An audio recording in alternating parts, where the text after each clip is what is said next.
পরীক্ষার জন্যই আর কি, ঠিক আছে। তো লাস্টে আমরা শুরু করছিলাম গতদিন এই প্রোগ্রামেবল লজিক অ্যারে, হ্যাঁ গতদিন প্রোগ্রামেবল লজিক অ্যারে শুরু করছিলাম এবং আমরা সুডো এনমস লজিক নিয়েও কথা বলছিলাম। ওকে, আবার এটা আমি রিকল করে দেই যে সুডো এনমস লজিকটা কি হলো পরেরটা একটু ভালো মতো করে বুঝো। এখন যেটা পড়াচ্ছি ভালো মতো করে বুঝো, এখান থেকে যদি বুঝতে পারো তাহলে পরীক্ষার প্রিপারেশন তোমার মোটামুটি হয়ে গেছে, ঠিক আছে।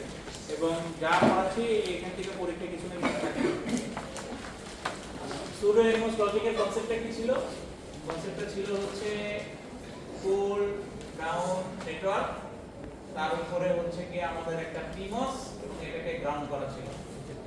তারপর এখান থেকে তোমার এটা ছিল সুডো এনমস লজিকের কনসেপ্ট, ঠিক আছে। এই কনসেপ্টটাকে আমরা কাজে লাগাই আমাদের প্রোগ্রামেবল লজিক অ্যারে ডেভেলপ করব আর কি। প্রোগ্রামেবল লজিক অ্যারে কি ছিল? আমাদের প্রোগ্রামেবল এন্ড এবং প্রোগ্রামেবল অর, এই দুইটা মিলে আমরা যে ডিজাইনটা করি সেটাকে আমরা বলতেছিলাম প্রোগ্রামেবল লজিক অ্যারে। তাহলে ফার্স্টে আমরা ওই ডিজাইনটা দেখি যে কিভাবে করি। মনে করো f1 তোমাকে একটা ফাংশন দেওয়া আছে a bar b plus a b bar c plus b c bar, f2 দেওয়া আছে মনে করো a bar b plus b c bar plus a b c, এরকম কিছু দুইটা ফাংশন দেওয়া আছে। এই ফাংশন দিয়ে তোমাকে বলা হলো যে তুমি একটা PLA ডিজাইন করো, প্রোগ্রামেবল লজিক অ্যারে ডিজাইন করো। দুইটা আলাদা আলাদা ফাংশন, কিন্তু তোমাকে বলা হলো যে প্রোগ্রামেবল লজিক অ্যারে ডিজাইন করো এবং তোমার যে সার্কিটটা হবে সেটা একটা সার্কিটের মধ্যেই হবে, মানে আলাদা আলাদা করে হবে না। f1 এর জন্য একটা, f2 এর জন্য আরেকটা, এরকম আলাদা আলাদা হবে না, একটার মধ্যেই হবে। আচ্ছা, প্রথমে আমরা যেভাবে আসলে সার্কিট ডায়াগ্রাম ড্র করি সেইভাবে আমরা আসলে ইনপুটগুলোকে দেখে নিব আর কি। এখানে আমাদের কয়টা ইনপুটের ইনভলভমেন্ট আছে? তিনটা ইনপুটের a b c আর কি। তো a b c যেভাবে আমরা আসলে সার্কিট ডায়াগ্রাম ড্র করি ওইভাবেই নিব আর কি। এবং তার সাথে সাথে আমাদের যেহেতু নট গেটের বিভিন্ন জায়গায় ব্যবহার আছে, তো আমরা নট গেটগুলোও এখানে আসলে ডিফাইন করে দিব। ওকে, তো এটা তো আমাদের নরমাল যেভাবে সার্কিট ডায়াগ্রাম আমরা শিখছি সেভাবেই আর কি জিনিসগুলো আর কি। পার্থক্যটা হচ্ছে এখন আমরা যখন আমাদের f1 এবং f2 ডেভেলপ করব, প্রথমে আমরা এন্ড অপারেশনগুলো করব।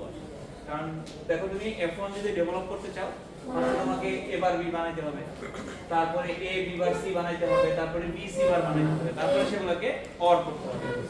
তো প্রথমে আমরা a বার b বানাবো। সো a বার b যখন আমরা বানাবো, আমরা নরমালি লাইন টানতাম কি a বার থেকে b থেকে, কিন্তু PL এর ক্ষেত্রে আমরা উল্টা লাইন টানবো, উল্টা জায়গা থেকে লাইন টানবো।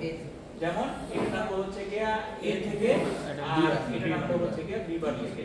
এখানে আমরা বাবল করব, তারপর এখানে আমরা এন্ড করব, ঠিক আছে। তাহলে আমরা পাচ্ছি হচ্ছে কি a বার b। পার্থক্য তাহলে এখানে হলো যে PL এর ক্ষেত্রে আমরা এখানে হচ্ছে কি আসলে উল্টা জায়গা থেকে লাইন টানবো আর কি। সো এইভাবে করে আমরা প্রত্যেকটা এন্ড অপারেশন যেগুলো আছে সেগুলো সবগুলোই করব। তো পরেরটা যদি করি তাহলে এটা আসবে হচ্ছে কি a bar b c bar, c bar bubble করে দিলাম, নিলাম, তাহলে এটা হলো a বার c। তারপরেরটা নিব হচ্ছে আমরা b বার থেকে c থেকে বাবল করলাম, নিলাম, b c বার। তারপরেরটা আমরা নিব হচ্ছে কি এটা যেহেতু অলরেডি ডেভেলপ করে ফেলছে এটা লাগবে না, এটা অলরেডি ডেভেলপ করে ফেলছে এটা লাগবে না, তার মানে এটা এবার c বার, তার মানে এবার b বার c বার কমন করে এন্ড করলাম, তাহলে a b c পেলাম।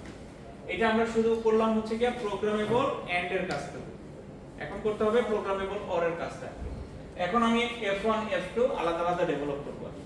ফার্স্টে আমরা শুধুমাত্র f1 f2 এর মধ্যে যে এন্ড অপারেশনগুলো আছে সেই সবগুলোকে একসাথে আসলে ড্র করে নিলাম। এখন প্রথমে f1 এর সাথে কানেক্টেড কে কে, এটা এটা এবং এটা, এই প্রথম তিনটা। তাহলে এটা নিলাম, এটা নিলাম এবং এটা নিলাম, এটাকে নিয়ে এই যে অর করলাম, তারপর এখানে দিয়ে আমরা এরকম করছিলাম, তাই না? f1 হলো। f2 এর ক্ষেত্রে কি হবে? এটার তো ইনভলভমেন্ট আছে, তার সাথে সাথে আমাদের এটার থেকে একটা ইনভলভমেন্ট আছে আর এখান থেকে একটা ইনভলভমেন্ট আছে। সো এই তিনটা মিলা এখানে আরেকটা হবে এরকম, আর তোমাদের দিয়ে এটা হচ্ছে কি f2, ঠিক আছে। এটা হচ্ছে কি আমরা প্রোগ্রামেবল লজিক অ্যারে এটাকে ডিজাইন করলাম। এখন সেম জিনিসটাকে আমরা ডিজাইন করব বাট ইউজ করব হচ্ছে কি সুডো এনমস লজিক। পার্থক্যটা হচ্ছে কি এখানে এসেছে, সেম জিনিসটাকেই ডিজাইন করব কিন্তু ইউজ করব সুডো এনমস লজিকটাকে, ঠিক আছে। তো পরীক্ষার সময় তুমি দেখে নিবা যে তোমাকে আসলে কি ধরনের কোশ্চেনটা আসলে করছে, সেটা কি শুধুমাত্র প্রোগ্রামেবল লজিক অ্যারে ডিজাইন করতে বলছে নাকি প্রোগ্রামেবল লজিক অ্যারে একটা ডিজাইন করবা তুমি সুডো এনমস লজিক ইউজ করে, সেটা বলছে, সেটা তুমি একটু খেয়াল করে নিবা। স্যার এখানে একটা কোশ্চেন ছিল স্যার। হ্যাঁ বলো। স্যার ওই বাবলগুলো দেওয়ার কারণে স্যার আমরা তো এবারটা এ বানিয়ে নিলাম, এখানে তো মানে স্যার সেম কাজটাই করলাম, মানে আগের কাজটাই তো সেম করলাম, আগের কাজটাই করছি, সেম করছি, কিন্তু স্যার বাবলটা না কারণটা কি? কারণটা হচ্ছে গিয়ে তোমার যে কোনো সিমস সার্কিট ড্র করার ক্ষেত্রে উপরে বার দিতে হয়, সো ওই বারটাকে ইনশিওর করার জন্য আর কি, ঠিক আছে? এই বারটাকে ইনশিওর করার জন্য সবগুলোকে আমরা আগে থেকে বারের রাউন্ডটা নিয়ে আসলাম, কিন্তু কাজ কিন্তু ওই আগেরটাই হয়েছে, ঠিক আছে? আগের কাজটাই করছি। আচ্ছা, এখন দেখো তুমি সুডো এনমস লজিকে কি আছে, পিমস এর একটা ব্যবহার আছে, আর বাকিটা কিন্তু পুল ডাউন নেটওয়ার্ক মানে ওই এক্সপ্রেশনের উপরে ডিপেন্ড করতেছে।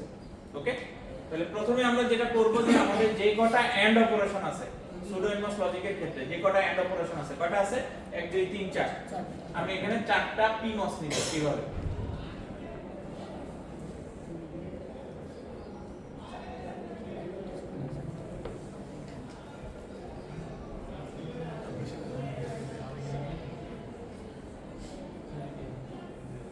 চারটা পিমস নিব, ঠিক আছে? কেন চারটা নিলাম? কারণ আমার চারটা এন্ড অপারেশন। এই পিমস গুলার এগুলা আসলে কি কানেকশন হবে? লজিকের দিকে দেখাও। লজিক ওয়াইজ এগুলা কি হওয়ার কথা? গ্রাউন্ড। সো তুমি এইভাবে করে একটা লাইন দিয়ে এইভাবে করে এটাকে গ্রাউন্ড কানেকশন দেখা দিতে পারো, ঠিক আছে? বা আলাদা আলাদা করে প্রত্যেকটাও তুমি এইভাবে করে গ্রাউন্ড দেখা, যেটা তোমার ইচ্ছা। সেকেন্ডে তোমার এই কানেকশনগুলো কি হবে? ভিডিডি হবে, এই যে ভিডিডি করে দিলাম, ঠিক আছে? তাইলে আমার কি হলো, এই কানেকশনটুকু কিন্তু এনশিওর হয়ে গেল। এখন আমাকে করতে হবে এটার কাজ, তো এটার কাজ তো সরাসরি আসলে আমার ফাংশনের উপরে ডিপেন্ড করতেছে। এখন আমার এই জিনিসটাকে এইখানে নিয়ে আসতে হবে আর কি। ওকে, তাহলে নিয়ে আসার জন্য প্রথমে আমাকে নিয়ে আসতে হবে এ এবং এটার যে বার আছে, তারপরে নিয়ে আসতে হবে বি, এটার যে বার আছে, তারপরে নিয়ে আসতে হবে হচ্ছে গিয়া সি, এটার যে বার আছে। ওকে, নিয়ে আসার পরে আমাদের এটার লাইন কি ছিল? এটা ছিল হচ্ছে গিয়া এ বার বি, হ্যাঁ? ওই এটার মতো করে আমরা ডিফারেন্ট থেকে মানে অপোজিট থেকে লাইন টানবো আর কি। তার মানে এ বারের জন্য আমরা নিব হচ্ছে এ থেকে নিব, মানে হচ্ছে এখানে আমি একটা এনমস নিয়ে আসবো, এটা স্যার এর সাথে ঠিক আছে? এই ইনপুটের সাথে এনমস এর যে গেট সেটাকে কানেক্ট স্যার করতে পিডিএন এর ইয়াটা স্যার, পিডিএন এর কাজটুকু করতেছে এখন, পিডিএন এর পার্টটুকু। আর বি মানে হচ্ছে কি বি বার থেকে আসবে, তার মানে এটা হবে এই হিসেবে এইভাবে। ওকে, পরেরটা কি ছিল আমাদের? এ বি বার সি, তার মানে এটা আসবে হচ্ছে কি এ বার থেকে, আর এটা আসবে হচ্ছে বি থেকে, এটা আসবে হচ্ছে গিয়ে সি বার থেকে, ঠিক আছে? তারপরেরটা হচ্ছে কি আমাদের কি আছে? বি সি বার, তার মানে এটা আসবে হচ্ছে গিয়ে বি বার থেকে, আর এটা আসবে হচ্ছে গিয়ে সি থেকে। ওকে, তারপরেরটা হচ্ছে কি আমাদের কি এ বি সি, এটা আসবে হচ্ছে কি আমাদের এ বার থেকে, এটা হচ্ছে কি বি বার থেকে, এটা হচ্ছে কি আমাদের সি বার থেকে, ঠিক আছে? বুঝে গেল জিনিসটা? কঠিন কিছু না, সহজ জিনিসই আছে। খালি অপোজিট লাইন থেকে আমি একটা করে এনমস এখানে নিয়ে আসলাম আর কি। পুল ডাউন নেটওয়ার্কের মধ্যে তো শুধু এনমস এরই ব্যবহার থাকে। ওকে, এটা হচ্ছে কি প্রোগ্রামেবল এন্ড করলাম, মানে এর কাজ করলাম। এখন অরের কাজটাকে করা লাগবে। তো এগেইন আমাদের এখানে আবার নিতে হবে পিমস। এখন এইভাবে নিব। এখন নেওয়ার অর্থ হচ্ছে কি জাস্ট অ্যালাইনমেন্টের সুবিধার জন্য, সার্কিটটাকে বোঝানোর জন্য। এভাবে করে যে আটকে হবে বিষয়টা তা না আসলে, যে জাস্ট এভাবে করে আঁকলে বোঝানো যায় সহজে। এগেইন এই দুটো মিলে আমাদের একটা ভিডিডি হবে, এই দুটো মিলে আমাদের একটা গ্রাউন্ড হবে। ওকে, এখন দেখো এই তিনটা মিলে হচ্ছে কি আমাদের কি F1, আর এটা হচ্ছে কি আমাদের F2। এই তিনটা মিলে হচ্ছে কি F1। এখন দেখো এইটা কিন্তু পরবর্তী সার্কিটের হচ্ছে ইনপুট, কেন এই সার্কিট যখন তুমি তৈরি করছো এটা একটা ইনপুট, এটা একটা ইনপুট, এটা একটা ইনপুট এই অরের জন্য। তার মানে এই লাইনটা এখন ইনপুট ইনপুট ইনপুট। এখন এই জন্য এটা হবে এই ধরনের, ওই ইনপুটের লাইন থেকে নিলাম স্যার। ঠিক আছে, যাতে NMOS এর গেটটা ওই ইনপুটের সাথে কানেক্ট করা থাকে, ঠিক আছে। আরেকটার কানেকশন এই যে PMOS থেকে যেমন থাকে, এই যে ডেফিনেটলি PMOS থেকে তো একটা কানেকশন আছে তোমার, জি স্যার। এই কানেকশন, ওকে। আচ্ছা, তারপরে হচ্ছে গিয়ে তোমার এরকম আরেকটা যাবে, তারপরে তোমার এরকম আরেকটা যাবে। এটা হচ্ছে গিয়ে F1। F2 এর ক্ষেত্রে কি হচ্ছে, আমার কোনটা কোনটা ছিল A B বার, সো এটা যেহেতু কমন আছে, এটাও যেহেতু কমন আছে, তারপরে হচ্ছে গিয়া এটা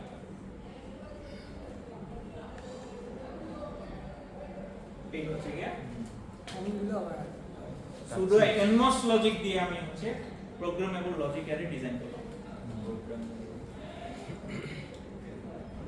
তাহলে সুডো এনমোস লজিক দিয়ে ডিজাইন করতে বললে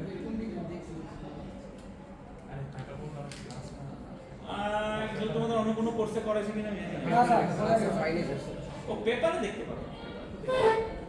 স্যার তাহলে সুডো এনমোস দিয়ে ডিজাইন করতে বললে আগে এটা এখানে তো না, এটা তো ইম্পর্টেন্ট না, এটা তো তুমি এখান থেকে দেখেই বুঝতে পারছো।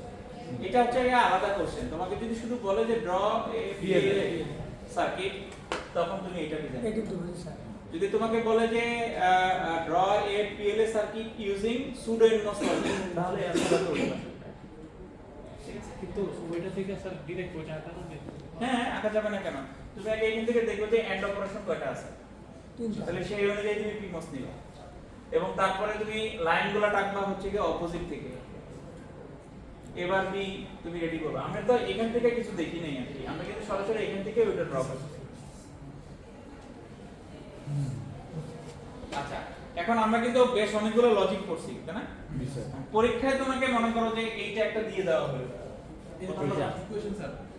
এখন বলা হলো যে তুমি F1 F2 বের করো, দেন এই F1 F2 দিয়ে তুমি এখন PTL লজিক ড্র করো। সেটা করতে পারবে না? তো ইকুয়েশনটা আগে বের করতে হবে, ইকুয়েশনটা আগে বের করতে হবে। ডেফিনেটলি F1 এর ইকুয়েশন আর একটু মানে ওইটা বের করতে হবে। হ্যাঁ, জি স্যার। এটা বের করতে হবে, জি স্যার। বের করে ওইটাকে এখন PTL দিয়ে ডিজাইন করতে হবে, যে এইটা জি স্যার, বুঝতে পেরেছি। PTL লজিক দিয়ে ডিজাইন করতে হবে। অথবা তোমাকে এরকম দিয়ে দিলাম, মনে করো কথার কথা, থাকলে কি একটা কোশ্চেন কি 15 মার্ক স্যার? থাকতে পারে। তোমাকে এখন বলা হলো যে এটা কোন লজিক, আইডেন্টিফাই দ্য লজিক, এরকম একটা কোশ্চেন। আমরা অনেকগুলো লজিক পড়ছি, তাই না? সুরিকুল কি কি লজিক পড়ছি বলো তো?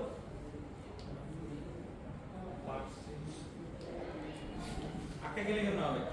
আমরা একটা স্ট্যাটিক সিমোস লজিক পড়ছি, এটা আমাদের সিমোস আমরা পাঁচ ট্রানজিস্টর লজিক পড়ছি, আমরা ট্রান্সমিশন গেট লজিক পড়ছি, ডায়নামিক লজিক পড়ছি, ডোমিনাল লজিক পড়ছি, নোডাল লজিক পড়ছি, আবার এখানে আছে সুডো লজিক পড়ছি।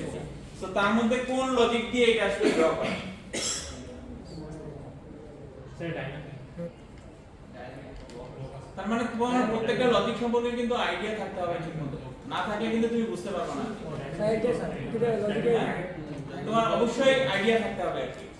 ডেফিনেটলি বোঝাই যাচ্ছে এইটা আর এটার মধ্যে কোনো পার্থক্য আছে? তোমার একমাত্র PMOS আমি এটাকে গ্রাউন্ড করছি কোন লজিকের ক্ষেত্রে? সুডো এনমস লজিকের ক্ষেত্রে। তার মানে এটা সুডো এনমস লজিক। এখন পরবর্তী কোশ্চেন হচ্ছে কি এটার আউটপুট এক্সপ্রেশন তুমি বের করো, এটার আউটপুট এক্সপ্রেশন বের করো। এটার আউটপুট এক্সপ্রেশন কি হবে? a plus b into c তার উপরে বার, তাই না? এখন তোমাকে বলা হলো এটা দিয়ে তুমি এখন ট্রান্সমিশন গেট লজিক ডিজাইন করো। ঠিক আছে, এরকম হাগা টাইপ হয়ে যাবে। স্যার আমি তো কোনো যদি আমার কাছে লাগে স্যার মানে করতে স্যার আপনি অনেক প্রেসার হ্যাঁ সেটা তো আমিও করি। আমি তো ভেরিফাই করতে চাই যে তুমি বুঝছো কিনা আসলে। মানে কোশ্চেন আছে মানে যে পড়াছে সব কিছু বুঝি স্যার কিন্তু পরীক্ষা হলে স্যার কি হয় না অনেক পরিমাণ কোশ্চেন না করে তখন যায় স্যার মাথাটা ঘুরে যায় তাহলে আর কি বুঝলা তুমি ক্লাসে কি বুঝি স্যার তাহলে আর কি বুঝলা? सर टाइम मैनेजमेंट एक कर वन কি তুমি তো বুঝাইতে পারি তো নাকি? হ্যাঁ স্যার কোশ্চেন অনেক বেশি ডিজিটাল ইলেকট্রনিক্সের কোশ্চেনগুলো অনেক কঠিন করছে আমাদের সময়। আমাদের কোশ্চেনটা পানির মতো আছে। স্যার ম্যাক্সিমাম স্যার সিকোয়েন্সিয়াল দেখতে বুঝতে পারি স্যার আমাদের কোশ্চেনটা হার্ড ইউজ আর ছিল স্যার ডিজিটাল স্যার অনেক টাইম পাওয়া যায় না স্যার, টাইম পাওয়া যায় না স্যার। এবারও পাবা না টাইম। লেগ স্পেস করে একবার 2 ঘন্টার মধ্যেও টাইম পাবা না ডিজিটাল ইলেকট্রনিক্সের কোশ্চেন।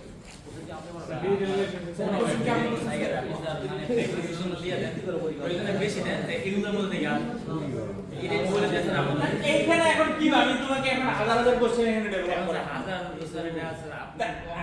আমি এইখানে মনে করো যে এর উপরে যদি একটা বার দিয়ে দেই তাহলে তো একটা কোশ্চেন। আমি তোমাকে আসলে প্রসেস শিখাই দিতে চাই, আমি তোমাকে প্রসেসটা শিখাই দিতে চাই যাতে তুমি যে কোনো কিছু অ্যানসার করতে পারো। ডিজিটাল ইলেকট্রনিক্স বলো ভিএলএস এর ক্ষেত্রে বলো তাই। আর যেগুলো আমার ফিক্সড কোশ্চেন সেগুলো তো ফিক্স, যেমন ফেব্রিকেশন প্রসেস, এখানে তো ঘোরানোর কিছু নেই। তো সেই ফেব্রিকেশন প্রসেস তো অ্যাজ ইউজুয়াল যেভাবে যা আছে তাই। কিন্তু বাকি সব কিছুই তো আসলে একটা থেকে আরেকটা কোশ্চেন আসলে লজিক্যাল আসে। এনিওয়ে তোমাকে পরীক্ষায় এই ধরনের কোশ্চেন আসার সম্ভাবনা অনেক বেশি। তোমাকে একটা লজিক আইডেন্টিফাই করতে হবে, দেন ওই লজিক থেকে আরেক লজিকে ট্রান্সফার করতে হবে। এটা আবারও বলে নিই একই কথা, যা আমি এই মানে ফাইনালের জন্য বলতেছি তা কোনো কিছুই মেকআপের জন্য প্রযোজ্য না। মেকআপের জন্য অল সব কিছু প্রযোজ্য, ঠিক আছে? যারা মেকআপ দিতে চাও আর কি, যেমন মামুনের ইচ্ছা আছে মেকআপ দেওয়ার, যে ও তো মেকআপ দিতে পারে। মেকআপ দিছো না? ভালো লাগছে না?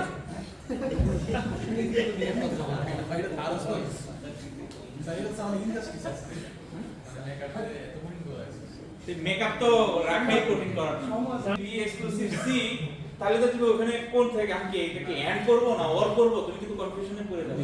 তার মানে তোমার পুরো বড় ইকুয়েশনটা পাই। স্যার আমি ডিরেক্টলি লিখে দেবো যে we know full adder equation. তোমার যদি মুখস্থ থাকে তোমার না হলে তোমার টিউটোরিয়াল দিকে আসতে হবে, অনেক টাইম লাগবে। ঠিক আছে? অথবা তোমার ক্যারির ক্ষেত্রে যেটা আছে A exclusive B into C B into C plus A B এরকম কিছু মনে হয়। স্যার ফুল এডার এই এক্সক্লুসিভ বি তো আবার নাই, তার মানে এটাকে ভাঙায়া ইনটু করে ইকুয়েশন আসলে তারপরে তুমি ওইটাতে যাইতে পারবে। মার্কস থেকেও দিতে পারেন না মার্কস না ফুল এডার স্যারের মাথায় আইডিয়া দিস না তো। না না মার্কস পড়া ইয়ে মানে দিছি কারণে বলতেছি আরে কোশ্চেন তো করেই ফেলছি, এখন আইডিয়া দিছি এটা দিছি তোমার আগে সামনে 15.5 মার্কস শুরু করে দিয়েছি। ঘটনা কি তানভীর? প্রজেক্ট করতে করতে তাহলে এই মোটামুটি আমাদের লজিক। তাহলে আমরা লজিক কিন্তু অনেকগুলো পড়ছি, প্রত্যেকটা লজিকের ব্লক ডায়াগ্রামটা সম্পর্কে তোমার আসলে আইডিয়া রাখা এবং কোন লজিক থেকে আমরা কোন লজিকে কেন গেছি সেটা জাস্ট একটা রিজন, একটা রিজনের কথাই আমরা বলছি, সেই রিজনটা খালি বোঝা আর কি। কেন আমি সিমস থেকে পিটিএল এ আসছি, পিটিএল থেকে টিজিতে গেছি, টিজি থেকে ডাইনামিকে গেছি, ডমিনোতে গেছি, নোরাতে গেছি, সুডো এমওসে আসছি, কোনটার উপকারিতাটা কি তুমি যদি নাও বুঝতে পারো ওটার জন্য মাত্র হয়তো ভাই 1 মার্ক থাকবে, ওই 1 মার্ক তুমি স্যাক্রিফাইস করতে পারবে, তাতে কোনো সমস্যা নেই।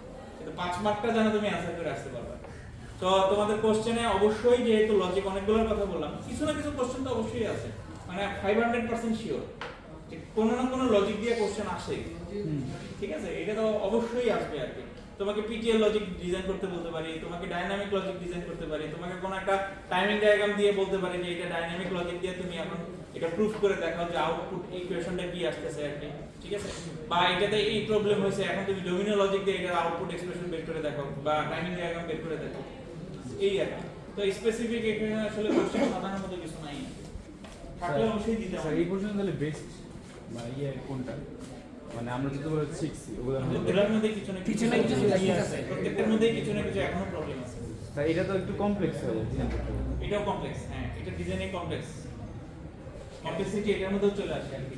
আচ্ছা এখন আমরা ফ্রেশ আরেকটা টপিকে যাব, এটাকে আমরা বলি হচ্ছে গিয়া ফাইনাইট স্টেট মেশিন। এটা হচ্ছে এফএসএম, ফাইনাইট স্টেট মেশিন, ঠিক আছে? এফএসএম বলি আর কি। তো এই কনসেপ্ট আমরা আসলে অলরেডি আসলে ডেভেলপ করে আসছি ডিজিটাল ইলেকট্রনিক্সে। একদম লাস্টের দিকে যখন আমরা কাউন্টার ডিজাইন করছিলাম, আমরা সিনক্রোনাস অ্যাসিনক্রোনাস দুই ধরনের কাউন্টার ডিজাইন করছিলাম। সিনক্রোনাসের ক্ষেত্রে আমরা যেটা করছিলাম যে আমরা মাস্টার একটা এক্সাইটেশন টেবিল তৈরি করে তারপরে ওইটার উপরে বেস করে সার্কিট ড্র করছিলাম, এবং এই ধরনের কোশ্চেন মানে তোমাদের পরীক্ষায় আসছিল আমাদের যতটুকু মনে পড়ে। ওইখানে যে কাজটা করছিলাম ওটাকে আমরা বলি হচ্ছে কি ফাইনাইট স্টেট মেশিন। তার মানে তুমি ফাইনাইট স্টেট মেশিন হচ্ছে কি তুমি একটা সিকোয়েন্স মেইনটেইন করে তুমি যদি আসলে ডিজাইন করো তাহলে সেটাকে আমরা ফাইনাইট স্টেট মেশিন বলি, সিকোয়েন্স মেইনটেইন করে। তার মানে ওয়ান কাইন্ড অফ সিকোয়েন্সিয়াল লজিককে আমরা আসলে ফাইনাইট স্টেট মেশিন বলতে পারি, তাতে কোনো সমস্যা নেই। তোমাদের এখানে মনে আছে কিনা আমরা কাউন্টার ডিজাইনের ক্ষেত্রে বলছিলাম 2 বিটের ক্ষেত্রে 0 1 2 3 এরকম থাকবে, 0 এর পরে 1 এ যাবে, 1 এর পরে 2 2 এর পরে 3 3 এর পরে আবার সেই 0 তে যাবে, ঠিক আছে। এবং সেখানে আমাদের প্রেজেন্ট স্টেট এবং নেক্সট স্টেট বা ফিউচার স্টেটের ব্যবস্থা ছিল আর কি। এই জিনিসগুলো কনসিডার করে আমরা আসলে ডিজাইন করছিলাম আর কি। সো ওই কনসেপ্ট থেকে আমাদের আসলে ফাইনাইট স্টেট মেশিনটাকে আসলে ডেভেলপ করা, ঠিক আছে। এটা আসলে দুই ধরনের হয়, একটাকে আমরা বলি হচ্ছে কি মোর মেশিন, আরেকটাকে বলি হচ্ছে কি আমরা মিলি মেশিন। একটা হচ্ছে কি মোর মেশিন আর একটাকে বলি হচ্ছে কি আমরা মিলি মেশিন, ঠিক আছে। তাহলে ফাইনাইট স্টেট মেশিন হচ্ছে কি তোমার সিকোয়েন্সিয়ালি আমি কোন সার্কিটকে যদি ডেভেলপ করতে চাই যে এই ঘটনার পরে এই ঘটনা হবে, for example traffic light control system, এখানে তোমার রেড এর পরে গ্রিন হবে, গ্রিনের পরে ইয়েলো হয়ে আবার রেড হবে, এটা কিন্তু ওয়ান কাইন্ড অফ একটা সিকোয়েন্স মেইনটেইন করতেছে, ঠিক আছে। ওটাকে তুমি ফাইনাইট স্টেট মেশিনের সহায়তায় আসলে ডিজাইন করতে পারো। লিফট, সে কোথায় যাচ্ছে, গ্রাউন্ড ফ্লোর থেকে ফার্স্ট ফ্লোর, ফার্স্ট ফ্লোর থেকে সেকেন্ড ফ্লোর, আবার সে গ্রাউন্ড ফ্লোরে আসতেছে, সে একটা সিকোয়েন্স মেইনটেইন করতেছে। তাকে ইনপুট যে ভ্যালু দিচ্ছে সেই অনুযায়ী সে গ্রাউন্ডে আসতেছে, 1 এ যাচ্ছে, 2 এ যাচ্ছে, সে একটা সিকোয়েন্স মেইনটেইন করতেছে, ঠিক আছে। সো ওই ক্ষেত্রে সেটাকে আমরা ফাইনাইট স্টেট মেশিন দিয়ে আসলে ডিজাইন করি। Any kind of counter design, ঠিক আছে। এই রুমে কয়জন আসলো কয়জন বের হলো সেটাকে যদি আমি আসলে মেইনটেইন করতে চাই, সংখ্যাটা আমি ফাইনাইট স্টেট মেশিনের মাধ্যমে আসলে ডিজাইন করতে পারি। এর প্রত্যেকটা এক্সাম্পলকেই আমরা আসলে ফাইনাইট স্টেট মেশিন বলি, যেখানে একটা সিকোয়েন্সের ব্যাপার আছে, একটা সিকোয়েন্সিয়াল ঘটনা ঘটে সেই জিনিসটাকে। তো মোর মেশিন আর মিলি মেশিন এই দুইটা ধরনের আমাদের মেশিন আছে। তো মোর মেশিন আর মিলি মেশিনের বেসিক যে আসলে পার্থক্যটা, সেই পার্থক্যটা একটু বোঝাচ্ছি। তুমি মনে করো যে আমাদের যখন আমরা সিকোয়েন্সিয়াল লজিক সার্কিট ডেভেলপ করছিলাম, আমরা বলছিলাম যে ফার্স্টে আমাদের একটা কম্বিনেশনাল লজিক সার্কিট থাকে, তোমাদের মনে আছে কিনা, এবং এইখান থেকে কোনো একটা ডেটা নিয়ে আমরা আসলে মেমরি সার্কিটের মধ্যে বা মেমরি এলিমেন্টের মধ্যে হচ্ছে গিয়া স্টোর করে রাখি, যেটা আসলে বেসিক্যালি ফ্লিপ ফ্লপ বা ল্যাচ। যে আমার একটা কোনো কম্বিনেশনাল সার্কিট আছে, সেটার ভ্যালুটা আমরা আসলে কোনো একটা এলিমেন্টের মধ্যে আসলে স্টোর করে রাখি। যেমন তোমার মনে করো এখান থেকে দরজা দিয়ে কেউ আসলো, একটা স্টুডেন্ট বা যেই আসুক, এই এখানে কতজন প্রেজেন্ট আছে, সে আসলো, আসার পরে সে এখানে বসলো, ঠিক আছে। সে যে আসলো সেটা তার কম্বিনেশনাল লজিক সার্কিটের আন্ডারে, এবং সে যে এখানে বসলো সেটা তার কোথাও তুমি আসলে স্টোর করে রাখলা। পরবর্তীতে আরেকজন যে আসলো, প্রিভিয়াস ভ্যালুর সাথে ওই ভ্যালু যোগ করে কিন্তু তুমি 2 বলতেছো, ঠিক আছে। ওই মেমরি এলিমেন্ট থেকে সে তখন ডেটা নিয়ে আসলে বুঝতেছে। মেমরি যদি খালি থাকতো তাহলে সে বলতো যে না একজনই আছে, সো বারবার সে একটা করেই ভ্যালু দিত। তো মেমরিতে যদি এরকম 2 থাকে, 2 এর সাথে আবার 1 যোগ করবে, সে বলবে 3। যদি 3 জন থাকে আবার একজন ঢুকলে তখন বলবে 4, ঠিক আছে। সো এখানে আবার মেশিনের কিছুটা বাগ আছে। তুমি যে কোনো জায়গায় তুমি মেট্রো রেলের ক্ষেত্রে যে দেখো, তুমি কিন্তু একজন একজন করে ঢুকতে পারবে, 2 জন কিন্তু এক টাইমে ঢুকতে পারবে না। ঢুকলে কিন্তু সিস্টেম ইরর দেখাবে, একজনকে কাউন্ট করবে, সে 2 জনকে কাউন্ট করতে পারবে না। যদি আমরা বাঙালিরা অনেক বুদ্ধিমান, একজনের দিয়ে 2 জন ঢুকে যাই, ঠিক আছে। সেরকম না, সিস্টেম এটা বুঝে না। সিস্টেম কিউ অনুযায়ী একজন একজন করে কাউন্ট করবে। এখন হুড়াহুড়ি করে এখানে যদি 3-4 জন আসে, দেখবে যে সিস্টেম গন্ডগোল দেখাচ্ছে স্বাভাবিকভাবে, কারণ সে একটা সিকোয়েন্স মেইনটেইন করতেছে, সেই সিকোয়েন্সটা এখানে মেইনটেইন হচ্ছে না। তো তার মানে তোমার একটা কম্বিনেশনাল লজিকের একটা ব্লক থাকবে, একটা মেমরি এলিমেন্ট থাকবে, যেটা আসলে বেসিক্যালি আমরা নিয়ন্ত্রণ করি কিন্তু ক্লক দ্বারা। ক্লক, ফ্লিপ ফ্লপ, ল্যাচ যাকেই আমরা করি না কেন, আমরা কিন্তু ক্লক দিয়ে নিয়ন্ত্রণ করে থাকি। এবং এর ভ্যালু কিন্তু তুমি কি করতেছো, এখানে আসলে পাস করতেছো, ঠিক আছে। ওই যে মেমরিতে একদিন ছিল, সেটা তো তোমার যে ইনস্ট্যান্ট যে আসতেছে তার সাথে যোগ করতে হচ্ছে না। তো তার মানে তোমার মেমোরিতে কিছু ছিল কিনা সেটা তোমার কারেন্ট এখানে আসলে ই করতে ওই হবে। লজিকে পাঠাই দিই। এবং এটা হচ্ছে কি তোমার ইনপুট, এবং আমরা বলছিলাম যে এখান থেকে আমরা আসলে ফাইনাল আউটপুট পাই সিকোয়েন্সিয়াল এর ক্ষেত্রে, ঠিক আছে? তো এফএসএম এর ক্ষেত্রে এই যে ফাইনাল আউটপুটটা আসলে কোন একটা কম্বিনেশনাল লজিক সার্কিট দিয়ে আসলে ডেভেলপ করা হয় বা মেইনটেইন করা হয় আর কি। ঠিক আছে, কম্বিনেশনাল কোন একটা সার্কিট দিয়ে তারপরে আমি হচ্ছে কি এখান থেকে ফাইনাল আউটপুট পাই। ওকে, এই সিকোয়েন্সে আমরা জিনিসটাকে ডেভেলপ করি আর কি, যে কোনো সিকোয়েন্সিয়াল লজিক সার্কিট বা ফাইনাইট স্টেট মেশিন। ফার্স্ট একটা কম্বিনেশনাল ব্লক, তারপরে সেটাকে আমি স্টোর করতেছি, তারপরে আরেকটা কম্বিনেশনাল ব্লকের মাধ্যমে জিনিসটাকে আসলে আমরা ফাইনাল আউটপুটের আন্ডারে নিয়ে আসতেছি আর কি। ওকে, এইভাবে যদি আমাদের ব্লকটা থাকে তাহলে সেটা হচ্ছে কি আমাদের মোর মেশিন। সো এই আউটপুটটা দেখো শুধুমাত্র এর উপর ডিপেন্ড করতেছে, প্রিভিয়াস কোনো কিছুর উপর ডিপেন্ড করতেছে না, অথবা ইনপুটে তুমি কি ভ্যালু দিলা সেটার উপরে এও কিন্তু ডিপেন্ড করতেছে না কোনোভাবেই আর কি। ঠিক আছে, যদি ইনপুটের উপরে ডিপেন্ড করতো তার মানে মনে করো এখান থেকে এখানে কোনো একটা ফিডব্যাকের ব্যাপার থাকতো, সেটাকে আমরা বলি হচ্ছে মিলি মেশিন। সো মোর মেশিন আর মিলি মেশিনের মধ্যে পার্থক্য হচ্ছে কি এইটাই, মোর মেশিনে ইনপুট থেকে কোনো ধরনের ফিডব্যাক আউটপুটে থাকে না, সরাসরি কানেকশন থাকে না, প্রসেসের মাধ্যমে আসে। আর মিলি মেশিনের ক্ষেত্রে প্রসেসের মাধ্যমে তো একটা আসতেছে, আবার সরাসরি ইনপুট থেকে আমার একটা কানেকশন আসে। এই হচ্ছে কি এই দুটার মধ্যে পার্থক্য আর কি। তো ইন ডিটেইলসে এই দুটার মধ্যে আসলে ঢোকাটা খুব ডিফিকাল্ট। আমি শুধুমাত্র মোর মেশিনটাই তোমাদেরকে দেখাচ্ছি আর কি, যে মোর মেশিন দিয়ে আমরা আসলে কিভাবে ডিজাইন করি। ওকে,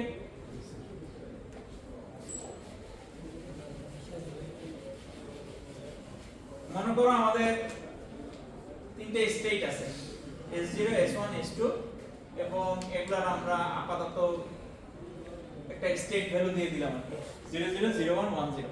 ঠিক আছে, সো এই হচ্ছে গিয়ে তিনটা স্টেট আমার, মনে করো এটা S0, এটা S1, এটা S2। যেহেতু আউটপুটটা ইন্ডিপেন্ডেন্ট, জাস্ট প্রিভিয়াস ব্লকে যে আউটপুট আসতেছে তার উপরে ডিপেন্ড করতেছে, সো আউটপুটটাকে তুমি এখানে আসলে ডিফাইন করে দিতে পারো আর কি। সো কথার কথা f যদি আমাদের আউটপুট হয় এটাকে আমরা ডিফাইন করে দিলাম f 1, f 0 আর 1, এটা মানে আন্দাজে নিলাম আর কি ভ্যালু।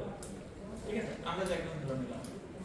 দেন তোমার যেটা হচ্ছে কি ইনপুট ভ্যালুর উপরে ডিপেন্ড করে কিন্তু তোমার এখন কি স্টেট চেঞ্জ হবে আর কি। তার মানে ইনপুট ভ্যালু যদি আমি x ধরি, সেটা এরকম হতে পারে যে x এর ভ্যালু যদি 0 হয় সে যে স্টেটে ছিল সেই স্টেটেই আছে, আর ইনপুট ভ্যালু যদি তোমার 1 হয় তাহলে সে পরবর্তী স্টেটে মুভ করবে। ঠিক আছে, তার মানে তিনটা ইনফরমেশন, একটা হচ্ছে কি স্টেট, নাম্বার অফ স্টেট, কয়টা স্টেট আছে, তিনটে স্টেট আছে, সেই স্টেটগুলোকে আমি আসলে একটা ভ্যালুর আন্ডারে নিয়ে আসছি।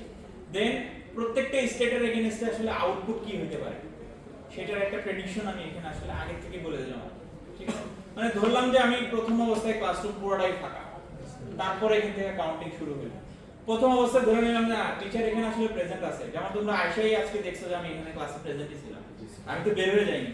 তাহলে আমি যেহেতু বের হয়ে যাইনি, তার মানে মেশিন কিন্তু অলরেডি আমাকে এক দেখাচ্ছে, তার মানে তারপরের থেকে তোমাদের কাউন্টিং শুরু হবে, এরকম আর কি বিষয়টা। আচ্ছা, সো এইভাবে করে প্রত্যেকটা স্টেটের আউটপুট ভ্যালু দিয়ে দিলাম। দেন ইনপুট ভ্যালু উপরে ডিপেন্ড করে তুমি পরবর্তী স্টেটে যাবা কি যাবা না। যে তোমার যদি কোনো ইনপুট ভ্যালু আসে তাহলে তুমি স্টেট চেঞ্জ করবে, আর ইনপুট ভ্যালু যদি না আসে তাহলে তুমি স্টেট চেঞ্জ করবে না, এরকম একটা বিষয়। তো এইভাবে করে প্রত্যেকটাকে আমরা আসলে ডিফাইন করে দিলাম। এগেইন মনে করো x এর ভ্যালু যদি 1 হয় তাহলে আমি এই স্টেটেই থাকবো, x এর ভ্যালু যদি 0 হয় তাহলে আমি স্টেট চেঞ্জ করব, মানে আমি কন্ডিশন চেঞ্জ করে দেখাচ্ছি আর কি। এগেইন আমি আর x এর ভ্যালু যদি হয় 0 তাহলে আমি এই স্টেটেই থাকবো, x এর ভ্যালু যদি 1 হয় আমি পরবর্তী স্টেটে চলে যাব, এরকম কিছু হয়। সো এরকম করে তোমাকে মনে করো একটা কোনো সিস্টেম ডেভেলপ করার তে দেওয়া হয়েছে বা ডেভেলপ করছি আর কি। তা এটার উপরে বেস করে এখন তোমাকে সার্কিট ডায়াগ্রাম ড্র করতে হবে। ওকে, তাহলে সার্কিট ডায়াগ্রাম ড্র করার আগে আমাদের যেটা করতে হবে, আমাদের একটা মাস্টার এক্সাইটেশন টেবিল তৈরি করতে হবে বা একটা ট্রুথ টেবিল তৈরি করতে হবে। ট্রুথ টেবিল ছাড়া তো আমি আসলে ইকুয়েশন বাই করতে পারবো না, আমাকে একটা ট্রুথ টেবিল ডেভেলপ করতে হবে। ওই ট্রুথ টেবিলের আন্ডারে কি কি থাকবে ওটা তোমাদের মনে আছে কিনা? একটা থাকবে হচ্ছে কি present state, definitely present state থাকবে। দেন আমার ইনপুট থাকবে, ইনপুট। দেন থাকবে হচ্ছে কি আমাদের ফিউচার স্টেট বা নেক্সট স্টেট এটাই বলো, এবং তারপরে থাকবে হচ্ছে কি আউটপুট, এরকম। ওকে, এখন দেখো প্রেজেন্ট স্টেট মানে আমার S0, S1, S2 যে কোনো একটা হচ্ছে আর কি, এবং এই প্রত্যেকটারে আবার আলাদা আলাদা করে দুটো বিটের আন্ডারে আর কি। ঠিক আছে? তাহলে মানে এই বিট দুটাকে আমি হয়তো বা নামকরণ করে দিতে পারি, এ বি দ্বারা নামকরণ করতে পারি। তার মানে আমার প্রেজেন্ট স্টেট দুইটা বিটের আন্ডারে হতে পারে, এ বি আকারে। ওকে, ইনপুটের জন্য আমি ধরে নিলাম x, যেটা আমি এখানে x কে ডিফাইন করছি। ফিউচার স্টেট কি হতে পারে, a প্লাস অথবা b প্লাস, মানে a এর ফিউচার, b এর ফিউচার। আর আউটপুটকে আমরা f দ্বারা আসলে বুঝাইলাম আর কি। ওই যে লাস্ট স্টেটটা আমরা আউটপুট দেখাইছিলাম, সো f এর ভ্যালুগুলো এখানে আসলে ডিফাইন করা আছে। তাহলে এখানে খেয়াল করে দেখো, এইভাবে করে যদি আমরা এখন যাই, প্রথমে আমাদের কি আছে 0 0, প্রথম স্টেট S0 হচ্ছে 0 0। সেই ক্ষেত্রে আমার দুইটা ইনপুট ভ্যালু পসিবল, একটা হচ্ছে x 0 আর একটা হচ্ছে x 1। দুইটার জন্য আলাদা আলাদা ঘটনা হয় আর কি। তার মানে আমার এখানে এখন দুইটা নিয়ে নিতে হবে, 0 0 দুইটা নিতে হবে। x এর ভ্যালু একবার 0 আর একবার হচ্ছে 1। তাহলে x এর ভ্যালু যখন 0, প্রেজেন্ট স্টেট যদি হয় 0 0, তার নেক্সট স্টেট কি হবে, এখানেই থাকবে সেটা। তার মানে এটার ভ্যালু হবে 0 0। কিন্তু যদি হয়ে যায় 1, তাহলে সে পরবর্তী স্টেপে চলে যাচ্ছে, তার মানে সেটা হয়ে যাচ্ছে 0 1। Both the case output value কি হবে, অলরেডি বলাই আছে আর কি, আউটপুট তো 1 আউটপুটের উপর ডিপেন্ড করবে। না এখানে বলাই আছে f এর ভ্যালু 0, কারণ প্রেজেন্ট স্টেটে f এর ভ্যালু সবসময় 0ই হবে, এখানে ডিফাইন করাই আছে। সো দুইটার ক্ষেত্রে এটা 0 0। ঠিক আছে, পরেরটা কমপ্লিট করো দেখি।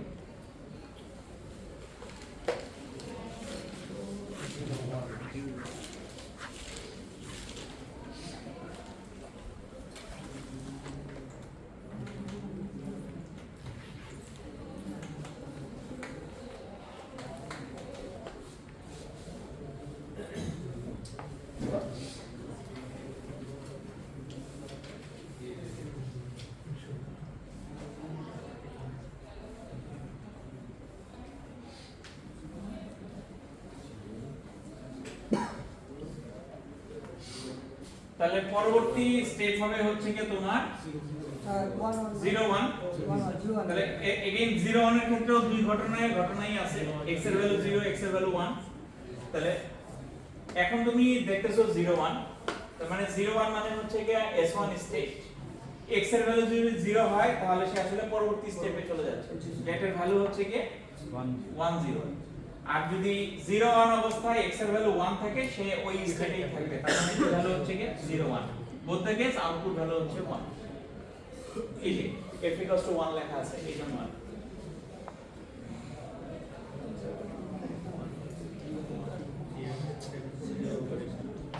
আচ্ছা, পরবর্তীতে আমরা আবার যাই। পরবর্তীতে যেটা হচ্ছে কি আমাদের 1 0, দুইটা হবে এগেইন 0 আর 1। তাহলে 1 0 এর জন্য 0 হলে সে ওই স্টেটেই থাকবে, তার মানে 1 0, আর এটা পরবর্তী স্টেপে চলে যাবে, তার মানে 0 0। প্রত্যেককে আউটপুট হচ্ছে 1। আর পরবর্তীতে আমাদের আসলে আর কিছু নাই, তো তুমি সেটা দেখাই দিতে পারো আর কি। পরবর্তীতে দুইটা স্টেপে আমাদের কোনো ভ্যালু নাই, মানে 1 1 বলে আমাদের কোনো স্টেপ নাই। ঠিক আছে, তাহলে এটা আমাদের এক্সাইটেশন টেবিল বা মাস্টার যে ট্রুথ টেবিল সেটা রেডি করা শেষ। এখন আমাদের ইনপুট হচ্ছে কি, এরা হচ্ছে ইনপুট, এটা একটা আউটপুট, এটা একটা আউটপুট, এটা একটা আউটপুট। তিনটা আউটপুটের জন্য আলাদা আলাদা তিনটা কার্নোমেট হবে, কার্নোমেট ডেভেলপ করতে হবে। দেন ওখান থেকে তোমার ইকুয়েশন আসবে, দেন ওইটা দিয়ে তোমাকে সার্কিটে যেতে হবে। সো সার্কিট ডেভেলপমেন্টটা যেটা হইছে, যে সার্কিট ডেভেলপমেন্ট পর্যন্ত আমি পরীক্ষা দিব না, তুমি ইকুয়েশন ডেভেলপ করতে পারতেছো কিনা খালি অতটুকু হবে। ঠিক আছে, যে এটা দিয়ে তুমি একটা কার্নোমেট অ্যাপ্লাই করলা, এটা দিয়ে করলা, এটা দিয়ে করলা, করার পরে তোমার যে ইকুয়েশন আসবে সেটা। যেমন a প্লাস এর জন্য যদি তুমি কার্নোমেট ডেভেলপ করতে চাও, তার মানে আমার যেহেতু এখানে তিনটা ইনপুটের ব্যবহার আছে a b x, তার মানে আমার এখানে হচ্ছে এরকম কিছু একটা হবে a b x 0 0 0 1 1 1 1 0 0 আর 1। তাহলে মানে দেখো তুমি 0 এর জন্য 0 শুধুমাত্র এখানে 1 আছে, তার মানে হচ্ছে 0 1 0 0 1 0 1 0 মানে এইটা, তারপর এখানে একটা 1 আছে 0 1 1 এটা ঠিক আছে, 0 1 না তারপর স্যার এই যে স্যার আমরা তো a প্লাস 1 0 0 1 0 0 মানে হচ্ছে কি এইটা। ঠিক আছে, তার মানে এটা একটা দুটো আলাদা আলাদা আমাদের গ্রুপিং হচ্ছে। তার মানে a প্লাস এর জন্য যদি ভ্যালু বের করি, এটা হয়ে যাচ্ছে হচ্ছে কি a b bar x bar plus a bar b x বার। তার মানে এটা হচ্ছে কি ওই যে প্রথম ব্লকের যে কম্বিনেশনাল লজিকটা আছে সেইটা। তারপরে তোমার মেমরি এলিমেন্ট হিসেবে তুমি যে কোনো একটা ফ্লিপ ফ্লপ ইউজ করতে পারো, সেটা জেকে হইতে পারে, টি হইতে পারে, ডি হইতে পারে, ঠিক আছে। যেহেতু আবার ফ্লিপ ফ্লপে ধারণায় যেতে হবে, এইজন্য আমি সার্কিটটা এটা আপনাদের দেখাচ্ছি না, ধরে নিলাম তোমরা পারবা আর কি, আর এটা একটু প্র্যাকটিস করাইতে হবে। তারপরে এই নিচেরটা ফিউচার স্টেটের হ্যাঁ 3 নাম্বারটা 10 মানে হচ্ছে কি তোমার এই স্টেট, x এর ভ্যালু হচ্ছে 0, x এর ভ্যালু 0, তাহলে এখানে বলা আছে যে স্টেটে ছিল সেই স্টেটেই থাকবে, 10 হবে। তাহলে সেই স্টেটের স্টেট ভ্যালু কত 10। আবার 10 তে তুমি আসো, x এর ভ্যালু হচ্ছে 1, তাহলে x 0 তার মানে সে পরবর্তী স্টেটে চলে যাবে, তো পরবর্তী স্টেটের ভ্যালু কত 0 এইজন্য এটাকে 0 0 পাওয়া গেছে। দুইটা স্টেটের ক্ষেত্রেই যখন তুমি S2 স্টেটে আসলে অবস্থান করতেছো, আউটপুট ভ্যালু হচ্ছে কি 1, এইজন্য এখানে 1 1 দেওয়া হয়েছে দুইটার ক্ষেত্রে। স্যার আমরা শুধু ওই এক্সপ্রেশনগুলো বের করে রাখছি। হ্যাঁ, এক্সপ্রেশন পর্যন্ত। স্যার কোশ্চেনে কি তাহলে এটা থাকবে আমাদের? না, এখন একটা প্র্যাকটিক্যাল কোশ্চেন আমরা প্র্যাকটিস করব। এটা আমি র‍্যান্ডমলি তোমাদেরকে বোঝানোর চেষ্টা করলাম, জাস্ট কনসেপ্টটাকে বোঝানোর চেষ্টা করব। কনসেপ্টটুকু বুঝতে পারছো কিনা? জি স্যার। কিভাবে জিনিসটাকে তোমাকে ডেভেলপ করতে হবে। এখন আমি একটা কোশ্চেন তোমাদেরকে বলি, সেটা তোমরা একটু লেখো। Consider A traffic light control system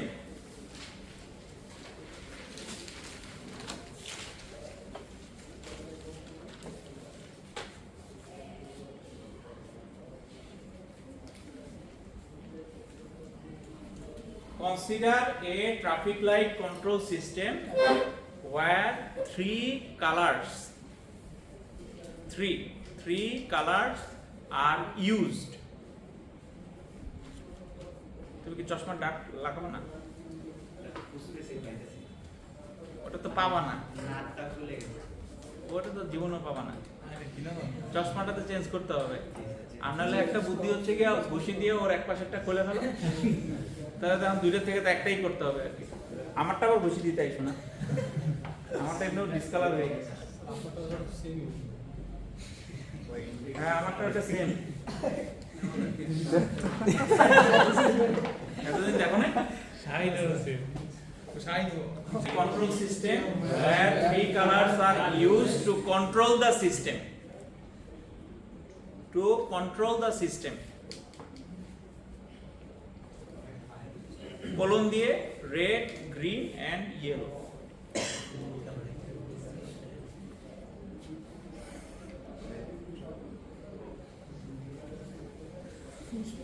Full stop. When red makes transition,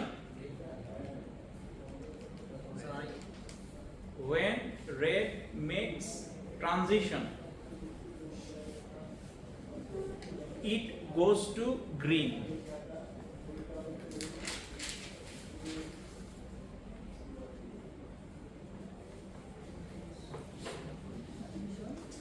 And green goes to yellow.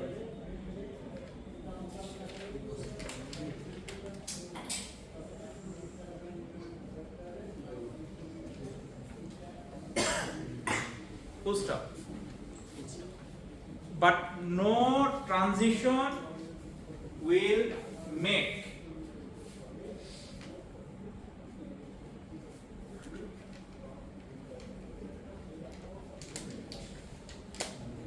as same state. Sir, but no transition will make As same state. প্রথম question number 1, draw the FSM diagram.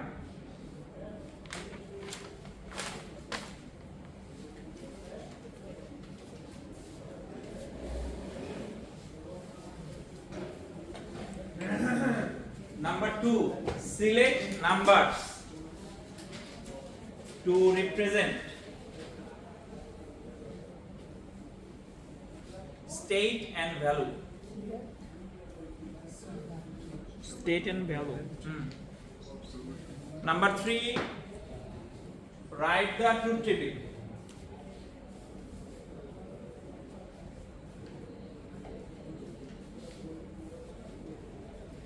Number 4, find the Boolean expression.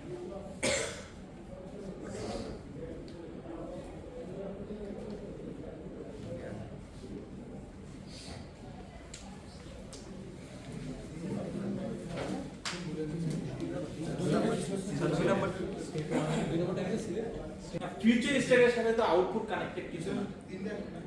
Sir Output কি এখানে connected? Sir এখানে যেমন কাট বলা হয়েছে যে yellow যখন থাকবে তখন স্যার তুমি মনে করো যে রেডটাকে যদি তুমি প্রেজেন্ট স্টেট ধরো, এটা এখন ডিপেন্ড করতেছে তোমার ইনপুট ভ্যালুর উপরে, তুমি রেড থেকে গ্রিনে যাবা নাকি রেডেই থাকবা। এইজন্য তোমাকে ওই যে একটা হিন্টস দিয়ে দিছে, when red makes transition it goes to green, আর যখন ট্রানজিশন করবে না তখন কি হবে ওইটার কথা বলা আছে।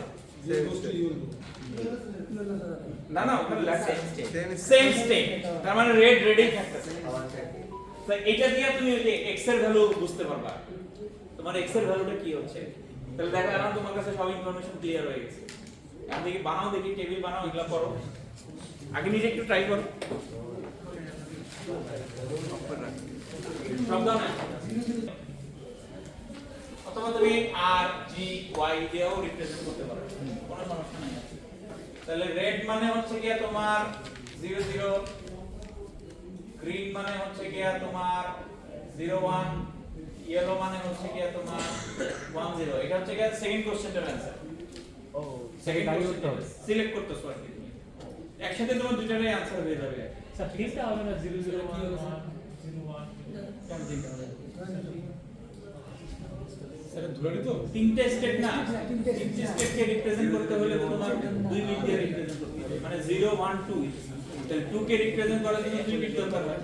এখন এখানে যদি শুধুমাত্র বলতাম যে রেড আর গ্রিন, তাহলে তো এটা হতো 0 আর 1, স্যার এই একটা বিট দিয়ে রিপ্রেজেন্ট করা যায়। এই চয়েসটা স্যার আমাদের নিজের মতো আমরা যদি গ্রিন রাও চুজ হ্যাঁ, করতে পারো, কোনো সমস্যা নেই। তুমি এখানে গ্রিন লেখো, এখানে রেড, এখানে ইয়েলো লেখো, এখানে ইয়েলো লেখো, এখানে রেড লেখো, এখানে গ্রিন লেখো, এটা তোমার ইচ্ছা, এটা কোনো সমস্যা নেই। আচ্ছা, দেন এখন তোমার কি লাগবে? আউটপুট, তাই না? এখন আউটপুটটা এখানে তুমি ডিফাইন করে দিতে পারো, অথবা তুমি ট্রুথ টেবিলে সরাসরি করে দিতে পারো। যেমন আউটপুটটা কি হবে, ধরলাম আমরা আউটপুট কি বসাবো, 1 মানে রেডেরটা আর ই বসাইলাম, তারপরে গ্রিনেরটা জি বসাইলাম, আর হোয়াইটটা মানে ইয়েলোটা ইও বসাইলাম। তাহলে এই ক্ষেত্রে কি হবে, এটা হবে 1, এটা হবে 0, এটা হবে 0। এটা হচ্ছে আউটপুট। আউটপুট গুলো তুমি বুঝতে পারতেছো। তাহলে এটার ক্ষেত্রে কি হবে, আর হবে 0, গ্রিন হবে 1 আর ওয়াই হবে 0। এটার ক্ষেত্রে কি হবে, আর হবে 0, গ্রিন হবে 0, ওয়াই হবে 1। এগুলো হচ্ছে আউটপুট গুলো, ঠিক আছে? এখন তোমার কি করতে হবে, ট্রানজিশন ইনপুটটা লাগবে। তো এই ইনপুটটাকে তুমি ধরে নিতে পারো x ধরে নিতে পারো, ট্রানজিশনের t ধরে নিতে পারো। তাহলে তোমার t এর ভ্যালু যখন 0 হবে ও তার স্টেটে থাকবে, নো ট্রানজিশন বলেই দিয়েছে তোমাকে, নো ট্রানজিশন বলেই দিয়েছে, সেম স্টেট নো ট্রানজিশন বলেই দিয়েছে, সেম স্টেট। তাহলে চেঞ্জ হবে কখন, এই 1 হবে হয়ে গেল ইকুয়েশনটা এখন। বাকিটা তো করতে পারবা, স্যার করো, শেষ করো। স্যার যদি বলতো যে রেড থেকে ইয়েলোতে গেছে তাহলে আমি ইয়েলো এই পাশে আনতাম, তার গ্রিন এর পাশে নিতাম। রেড থেকে ইয়েলো হয়ে যায়। হ্যাঁ ওই প্রশ্ন তো বলে দিয়েছিল যে এটা গ্রিনে যাবে। হ্যাঁ হ্যাঁ, যদিও হ্যাঁ এক্স্যাক্টলি কোশ্চেনে কিন্তু একটু এরকম আমি ঘুরে দিতে পারি, যেন তোমাকে কোশ্চেনটা পড়ে দেখতে হবে যে ট্রানজিশনটা রেড থেকে ইয়েলোতে করছি আমি, ইয়েলো থেকে তারপরে গ্রিনে গেছি। আমি ওখানে বলেই দিয়েছি রেড থেকে আমি গ্রিনে গেছি তারপরে ইয়েলোতে আসছি, এই জন্য তোমার এরকম হয়েছে।